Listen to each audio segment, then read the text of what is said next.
नमस्कार, welcome to YouTube channel कानून विवाद चर्चा एक खास।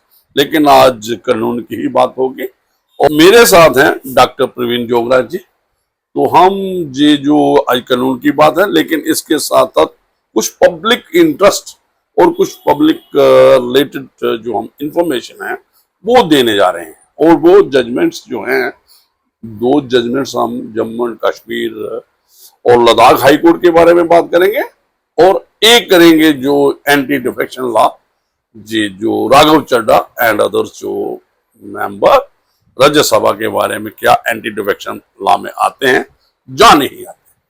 तो डॉक्टर साहब, ये जो सबसे पहले हम शुरू करेंगे ये जो माइनर मिनरल्स जो ये जस्टिस वसीम नगराल, इस पे बात करेंगे जम्मू एंड कश्मीर और लद्दाख हाई कोर्ट की।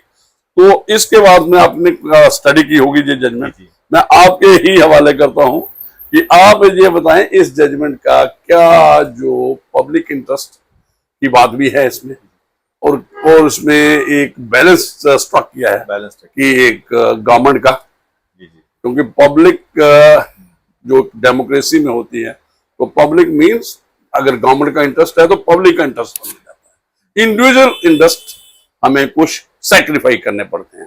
तो आज माइनर मिनरल के रिलेटेड क्या बात हुई, क्या अप्रोच है, थोड़ा फैक्चुअल एस्पेक्ट बने, आगे फिर हम लीगल भी करेंगे, कॉन्स्टिट्यूशनल जो भी जजमेंट में आया है आगे बात करते जाएंगे। प्लीज। नमस्कार श्रोताओं, जैसे जज साहब ने कहा कि हम आज की कानूनी चर्चा में सबसे पहले हम एक लैंडमार्क जजमेंट की बात करेंगे। ये judgement high court of Jammu and Kashmir and Ladakh Srinagar की जजमेंट है। तो इसमें जो जस्टिस जो जिनका कोरम था, honourable mister justice Waseem Sadiq Nargal साहब, इनकी जजमेंट है, एक लैंडमार्क जजमेंट ही मानी जाएगी। तो केस क्या है? केस है इनहैबिटेंट्स ऑफ विलेज परिसमानी, ये बारामूला डिस्ट्रिक्ट में पड़ता है ये गांव, versus union territory of Jammu and Kashmir. Background क्या है इस केस का, तो श्रोताओं बात करेंगे। ये जो परिसमानी गांव है, ट्रेडिशनल लाइवलीहुड प्रैक्टिस थी उन गांव के लोगों की, सदियों से चलती आ रही थी कि जो उस गांव में एक नाला चलता था, नाले के थ्रू वो हिस्टोरिकली एक तो बजरी, सैंड और स्टोन्स वगैरह एक्सट्रैक्ट करते थे। ये उनका सोर्स ऑफ लाइवलीहुड था, सदियों से चल रहा था।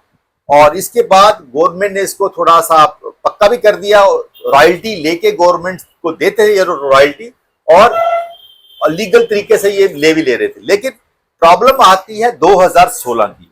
2016 में इंट्रोड्यूस होता है न्यू माइनिंग रूल्स। जब न्यू माइनिंग रूल्स आते हैं तो गवर्नमेंट ने इमीडिएटली इनकी जो थी एक्टिविटी बंद कर दी, इनकी एक्सट्रैक्शन पे लगाम लगा दी, और क्या किया, इनके व्हीकल सीज कर लिए और इनके खिलाफ पेनल्टीज भी लगा दी। तो अल्टीमेटली विलेजर्स का मानना था कि अब उनको काफी इकोनॉमिक हार्डशिप फेस करनी पड़ रही है, क्योंकि उनका काम बंद हो गया जो अंतर्गत न्यू जो माइनिंग रूल्स थे। अब विलेजर्स क्या करते हैं, अब कोर्ट का दरवाजा खटखटाते हैं।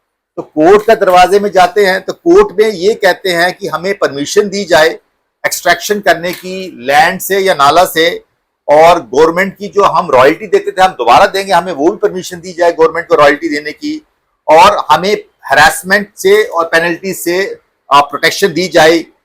इनफैक्ट वो चाहते थे कि हम लोग जो एक्सट्रैक्शन करते हैं हमें उसका लीगल परमिशन मिल जाए। हालांकि वो लीगल कैसे मिल सकती है, तो कोर्ट की का भी इसमें मसला था। तो उनका कहना, जब अब लोगों की दलीलें क्या है उस गांव के लोग कहते हैं कि ये हमारा लाइवलीहुड है और हम प्रोटेक्टेड है अंडर आर्टिकल 19 जो राइट टू ऑक्यूपेशन है। तो उन्होंने ये भी हवाला दिया था उनके वकील ने, अंडर आर्टिकल 19(1) जो है राइट टू ऑक्यूपेशन, उसके तहत ये हमारा केस है और हमारे ओनरशिप भी है इस लैंड की, और नाला हमारे लैंड के थ्रू आता है, प्राइवेट लैंड के थ्रू चलता है, और हम इस एरिया के हम क्लेमर हैं, और लीगली हम लोग इसको अर्ली भी एक्सट्रैक्ट करते रहे हैं रॉयल्टी पे करने के लिए, और अब हमें लॉन्ग स्टैंडिंग ओनरशिप दी जाए। अब गवर्नमेंट की क्या आर्गूमेंट है इसके खिलाफ, गवर्नमेंट के जो लॉयर क्या आर्गूमेंट देते हैं, वो कहते हैं mining is governed by the minerals and mines and minerals development regulation act 1957, और उसके बाद 1916 वाला माइंस एक्ट। तो गवर्नमेंट कहती है भाई ये एक्ट के तहत ये नहीं कर सकते ऐसा, क्योंकि mining is allowed only through licence, और या कंसेशन। आजकल तो ई ऑक्शन सिस्टम है, आजकल तो ये माइनिंग का ई ऑक्शन के उसको अप्लाई करना पड़ता है, उस जमाने की बात ये थी। और ऑटोमेटिक राइट्स इसको नहीं मिलते हैं, क्योंकि इलीगल माइनिंग से और भी बड़े नुकसान हो सकते हैं, जैसे कि रिवर बैंक एरोजन, एनवायरमेंटल का हवाला दिया उन्होंने, एनवायरमेंटल डैमेज का, इकोलॉजिकल डैमेज हो सकता है इसमें, और उन्हें ये बोला कि ग्राउंड वाटर डिप्लीट हो सकता है ऐसा करने से। तो दूसरा था इलीगल इसलिए भी है क्योंकि ownership doesn't give mining rights. Ownership का मतलब नहीं आपको माइनिंग राइट्स मिल गए, कोर्ट का ये कहना है। और कहना है कि minerals can not be extracted without a proper licence. अगर आपको लाइसेंस है तभी आप ले सकते हो, वो आपको ई ऑफिस पे, ई ऑक्शन पे आपको जाना पड़ेगा उसके लिए। और ये टिपिकल करती है स्टैट्यूटरी लॉ को हम लोग ओवररूल करते हैं, हम कोई रिलीफ नहीं दे सकते। और minerals are not part of ordinary land ownership, ये पूरी यूनिवर्सल प्रॉपर्टी है, तो उनकी मिनरल्स उनका हाथ में नहीं आते हैं, और they are treated as natural resources. तो जो मिनरल्स हैं वो नेचुरल रिसोर्सेज है, उन गवर्नमेंट की प्रॉपर्टी है, उनके नहीं है, चाहे उसके एरिया में मिलते हैं। तो इसलिए एब्सोल्यूट बार होना चाहिए माइनिंग का without any licence. Now it applies to extraction, transport और स्टोरेज। सब कुछ इलीगल है, ना वो एक्सट्रैक्ट कर सकते हैं, ना वो ट्रांसपोर्ट कर सकते हैं, ना वो स्टोर कर सकते हैं। तो अल्टीमेटली ये केस बड़ा लैंडमार्क साबित होता है। तो इसमें पब्लिक ट्रस्ट डॉक्ट्रिन भी इस पे इंक्लूड होती है। तो अल्टीमेटली अब मैं बात करूं सबसे most important part of the judgement क्या था इसमें, natural resources, rivers, minerals, forest belong to the public. ये government acts as a trustee, government उसकी ट्रस्टी है उस मिनरल्स की। और दूसरा, therefore individuals can not privately exploit such natural resources, जिसकी गवर्नमेंट ट्रस्टी है। और दूसरा, एनवायरमेंटल प्रोटेक्शन भी रहेगी, इंटर जनरेशनल इक्विटी भी रहेगी, और सस्टेनेबिलिटी भी रहेगी। तो अल्टीमेटली लाइवलीहुड वर्सेस लॉ का मसला ये है कि mining is regulated activity, not a free right. It is not a free right. आप आर्टिकल 19 को भाई वो ऑक्यूपेशन पे ला ही नहीं सकते उसको।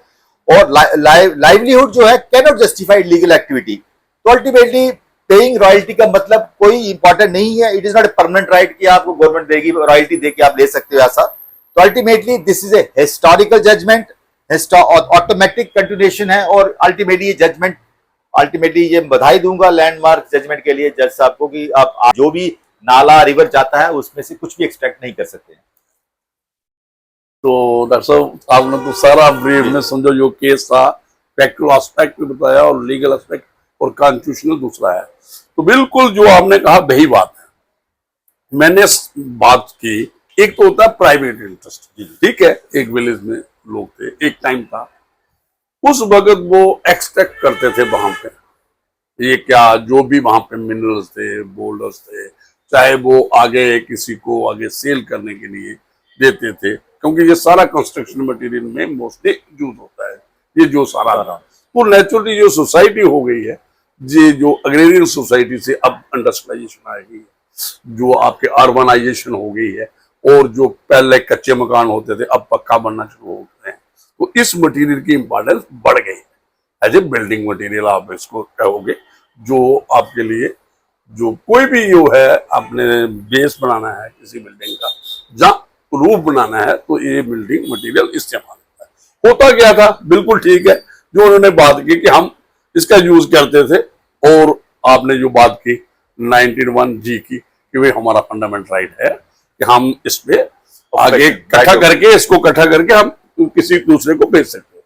तो ठीक है, ये एक प्राइवेट है, इंडिविजुअल का, आपका इंडिविजुअल मामला है, लेकिन ये जो है जो हमारा एक आप कह सकते हो ये मिनरल्स हैं, एक तो मिनरल है, ये जो फॉरेस्ट है, एयर तक हमने क्या किया, एयर वाटर सारा रेगुलेट हो गया। जो आपका एक मानी जाएगी कि एक डेमोक्रेटिक कंट्री में ये सरकार की है। सरकार किसकी है, तो लोगों की। तो उसमें लेकिन एक आप आइडिया लगा लो, ये उस पर्टिकुलर विलेज की नहीं, ये किसी भी इंडियन सिटीजन को बिलोंग करती है। तो ये आता है कि ये कॉमन है, तो इसका जो है इसकी एक्सट्रैक्शन, इसकी जो स्टोरेज है, ट्रांसपोर्टेशन है, इसको रेगुलेट करने के लिए इन शॉर्ट जो इलीगल माइनिंग रोकने के लिए 2016 में रूल्स बने, वो गवर्न करते हैं अब। और आपने पहले ही बता चुके हैं कि ये प्राइवेट प्रॉपर्टी नहीं है, it this property belongs to public. तो एक विलेज वाले को कैसे दे देंगे? और यहां तक है कि अगर किसी के प्राइवेट लैंड में भी होगी कोई मिनरल, कोई साइट इस किस्म का, वो भी गवर्नमेंट की समझी जाएगी extraction with regard to these minerals. तो ये इसलिए इसको रेगुलेट किया गया। तो ये इन्होंने हाई कोर्ट में किए। ये क्या है, द रेस्पोंडेंट, मैं पढ़ दूंगा थोड़ा। On the other hand submitted that Jammu and Kashmir minor mineral concession, storage, transportation of minerals and prevention of illegal mining rules 2016 जो आपने बात की, now govern the field। अब इस रूल्स ने, इस जो ये बाईलॉज हैं, कानून है, इसके साथ सारा मामला होना। किसने कहा? Government, union territory. तो ये सारा करेंगे क्या, कैसे ब्लॉक मिनरल के एलोकेट होंगे, ये ऐसे नहीं है। और इसकी कितना रियलिटी आएगी? पहले क्या लोग देते थे, जो एक ये माइनिंग डिपार्टमेंट होता था रियलिटी देता था तो लोग निकालते थे। तो इलीगल माइनिंग का एक तो रेगुलेट कुछ नहीं था, वे कितनी निकालनी कितनी नहीं, तो ये रेगुलेट भी करेंगे, कितनी गवर्नमेंट अलाउ करेगी। जैसे आपने कहा एनवायरमेंटल फैक्टर बोलता है, डिप्लीशन हो रहा है, ग्राउंड वाटर बिल्कुल डाल रहा। और ऐसे भी जो आपके ब्रिजेज हैं जहां जी है वहां पे जी ज्यादा एक्सट्रैक्शन होगी, तो जो नीचे वाला बेसिन है, रिवर बेसिन में भी इफेक्ट होता है। ये सारे फैक्टर देख के ये जो एक्ट बनाया गया, और इस जजमेंट में यही आया है कि ये इस एक्ट के नीचे आप रेगुलेट होंगे।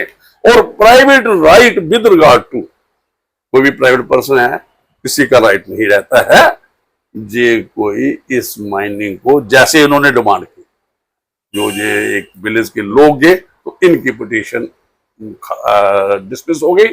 और इस ये कहा गया कि जो भी होगा इन रूल्स फॉलो होंगे। तो क्योंकि यही सारा रेगुलेट करते हैं कि मिनरल एक्सट्रैक्शन कैसे हो। तो आपने देखा होगा यहाँ एक डॉक्टर, ऐसे हम इससे थोड़ा सा हटके बात करेंगे, थोड़ा सा इसमें ज्यादा नहीं, कम हमें कोई, क्योंकि सभी की नॉलेज में, तो सभी की नॉलेज है इनलीगल, चाहे जे रूल्स आ जाए। जो मिनिस्ट्री है इसको जो रेट्स कुछ है, और अब भी इलीगल माइनिंग हो रही है, जैसे एक हाहाकार मचा होता है।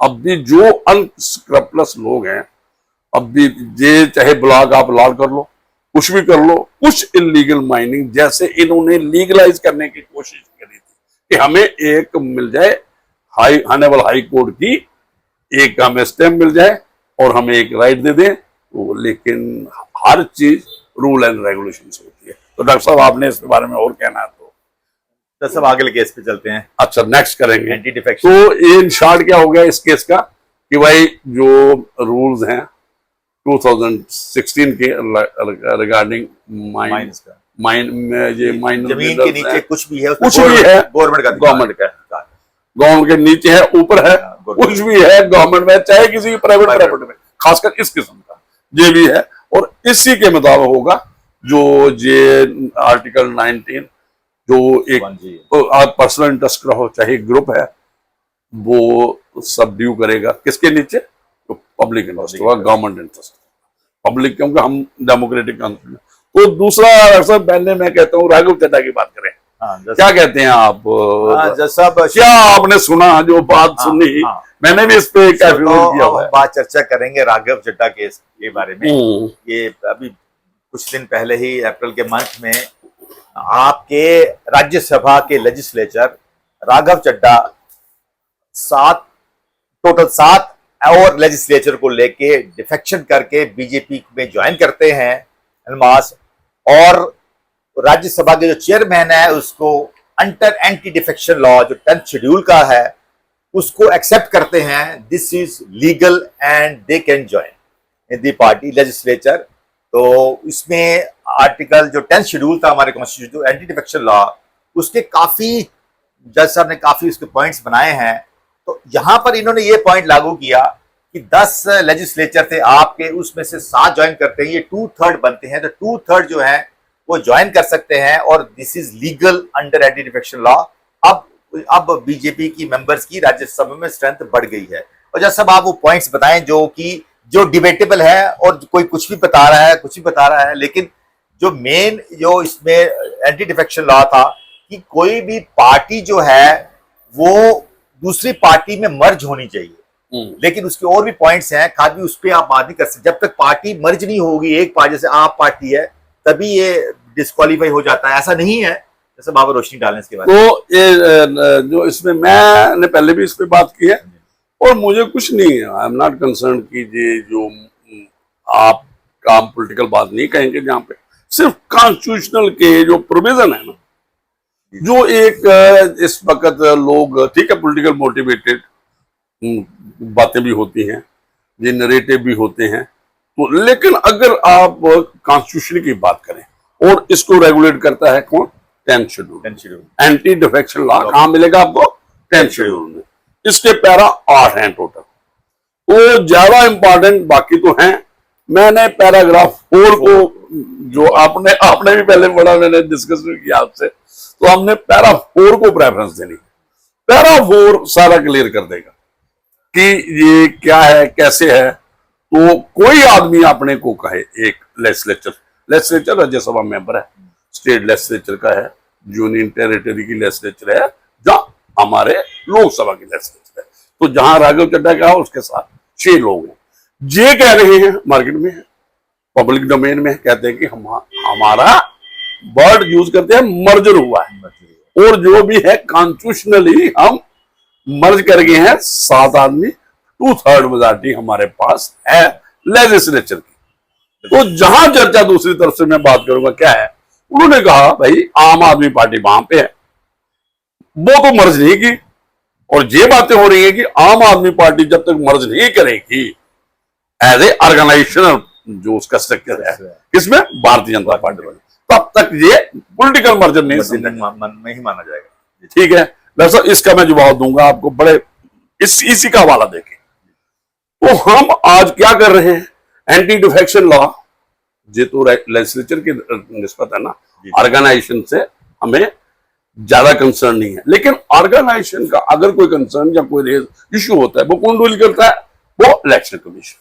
वो तो नहीं है, हम किस कंटेक्स्ट में बात कर रहे हैं, जब किस कंटेक्स्ट में ये इश्यू है, ये है कि मेंबरशिप जाएगी या नहीं जाएगी, कोई डिस्क्वालीफाई होगा अगर वो डिफेक्ट करेगा अपनी पार्टी से दूसरी पार्टी को। तो मैं एक पहले बैकग्राउंड पे आता हूं, तो आपको जानकारी होगी 52nd जो अमेंडमेंट में, उसमें ये एक आया था जब 1985 में, जे मैं लंबा नहीं करूंगा इसको, 1985 तो 1985 में आया, तो उसमें कहा था कि स्प्लिट की बात है, लफ्ज स्प्लिट, हाँ, अगर स्प्लिट होता है कितना, 1/3 लोग जाते हैं, एक पार्टी के लोग 1/3 अगर दूसरे में समझो, वो स्प्लिट समझा जाएगा कि वो टूट गई है पार्टी। तो वो 91 की जब नई 2003 में ये नया आया, इसको ओवर रूल कर दिया, इसको हटा दिया, रिपील हो गया प्रोविजन, जो 50 पहले वाला था, 50 अमेंडमेंट थी, जो 1/3 की बात करता था, जो स्प्लिट की बात करता था। तो आ गया, उन्होंने कहा मर्जर वर्ड आया, और मर्जर के साथ 2/3 लगाया, तो उसी के मुताबिक पैराग्राफ 4 है। तो वो देखना है कि पैराग्राफ जो 4 है, तो वो क्या कहता है, वो पैराग्राफ जो 4 इस निस्बत बात करता है, मैं पहला पैराग्राफ 4 क्या डिस्क्वालिफिकेशन बनती है या नहीं बनती है, तो ये मैंने पहले बता दिया, 8 पैरा है, एंटी डिफेक्शन लॉ है, 10th शेड्यूल में है। तो लेकिन मैं बिल्कुल इसको शॉर्ट करूंगा और स्पेसिफिक करूंगा बात, disqualification on ground of defection not apply in case of merger. तो आगे मैं पढ़ूंगा सब पैरा 1, इसके 2 पैरे। ए member of a house shall not be disqualified under sub para 1 of paragraph 2, ये जो ऊपर है, जो पैराग्राफ 1 है उसके पैराग्राफ में, where his original political party merges with another political party, ये जो वर्ड है, क्या एक जब वो डिस्क्वालीफाई नहीं समझा जाएगा, जो मेंबर लेजिस्लेचर होगा, चाहे वो राज्यसभा में है, स्टेट लेजिस्लेचर में है, या लोकसभा में, राज्यसभा में, कहीं भी है, वो नहीं समझा जाएगा। किस कंडीशन में? अगर उसकी ये पार्टी है ना, उसकी पार्टी मर्ज कर जाती है, अगर पॉलिटिकल मर्जर होता है उसकी ओरिजिनल पार्टी का, किसमें? विद अनदर पॉलिटिकल पार्टी, जहां पे एक बात ये आएगा, एक पहला ये है, एंड एक और है, इसके साथ एक क्वालिफाई और होना चाहिए। एक तो पॉलिटिकल मर्जर होना चाहिए दोनों पार्टी का, तो दूसरा क्या है? He claim that he and any other member of his original political party, तो एक has become member of such other political party और as the case may be of new political party formed by such merge. तो इसमें दो चीजें आ गई कि भाई एक तो पॉलिटिकल मर्जर होना चाहिए, दूसरी बात आ गई कि ये मेंबर जो है, जैसे राघव चड्ढा कह रहा है और उसके साथी कह रहे हैं कि जनाब हमने मर्जर किया है, हमने दो पार्टी। अभी सबसे बड़ी बात जो मैंने पढ़ा ना, where his original political party merges with another political party, इसका क्या मीनिंग है, ये कहां इसको गैदर किया जाएगा, पॉलिटिकल मर्जर है या ना? इन शॉर्ट में ये है डॉक्टर साहब पैराग्राफ, सब पैराग्राफ 2 में। अभी इसके साथ हम आ जाएंगे सब पैराग्राफ 2 में कि डीम्ड टू बी, कि पॉलिटिकल मर्जर है या नहीं, for the purpose of sub para 1 जो हमने ऊपर पढ़ा, ऑफ दिस पैराग्राफ जो पैराग्राफ 4 है, the merger of the original political party, ये जो वर्ड है, where his original political party, यही यहां पे रिफ्लेक्ट किए गए हैं, of a member of a house shall be deemed to have taken place। ये मर्जर कब समझा जाएगा? जो यहां रेफरेंस है पैराग्राफ, सब पैराग्राफ 1 ऑफ पैराग्राफ 4 में, कब? If and only, if and only, ये वर्डिंग जो है डीम्ड है कि हमने जो ये रेफरेंस है पैराग्राफ 4 के सब पैराग्राफ में है कि पॉलिटिकल मर्जर है, तो वो कहां से देखना है, हमने अब पढ़ने जा रहे हैं। If and only not less than 2/3 of members of legislature that party concern have agreed to such merge. अगर एग्री कर जाते हैं 2/3 मेंबर्स किसी पॉलिटिकल पार्टी के मर्ज होने के लिए तैयार हैं, तो वो पॉलिटिकल मर्जर की डेफिनेशन में आ जाएगा, जो डेफिनेशन, जो रिक्वायरमेंट है इसकी। तो इसका मतलब हो गया कि पॉलिटिकल मर्जर भी है।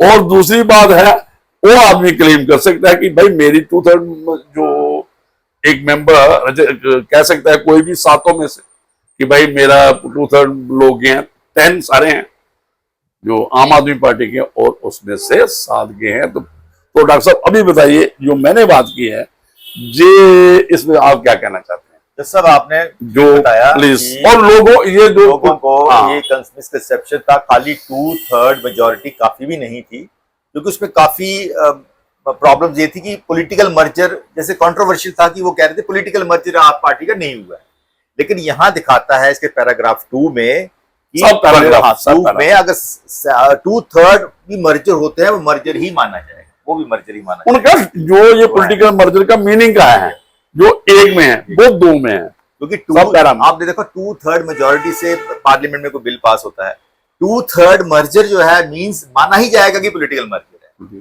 ठीक है। तो उस एंगल से भी ये मतलब इस पे कोई ज्यादा डिस्कशन की जरूरत नहीं है। और कंक्लूजन तो यही है कि राघव चड्ढा के साथ जो 7 लेजिस्लेचर और आए थे टोटल आउट ऑफ 10, तो ये इनका जो एक्शन हुई है, जिनकी डिफेक्शन हुई है दूसरी पार्टी में, इसको लीगल ही माना जाएगा। तो चेयरमैन राज्यसभा ने इसका संज्ञान लेते हुए उसको लीगली उनको एक्सेप्ट कर दिया है। और अभी और इसके बारे में थोड़ी बात करता हूँ, थोड़ा और देखिए क्या है, मैंने पहले भी बात किया, चाहिए क्या है, हम किस कंटेस्ट में बात कर रहे हैं, पॉलिटिकल मर्जर, जहां पॉलिटिकल ऑर्गेनाइजेशन मर्जर नहीं है, पॉलिटिकल पार्टी आम आदमी वहीं पे है, भारतीय जनता पार्टी पे ही है, हम किसके देगा डिस्क्वालिफिकेशन क्या कर रहे हैं, राज्यसभा।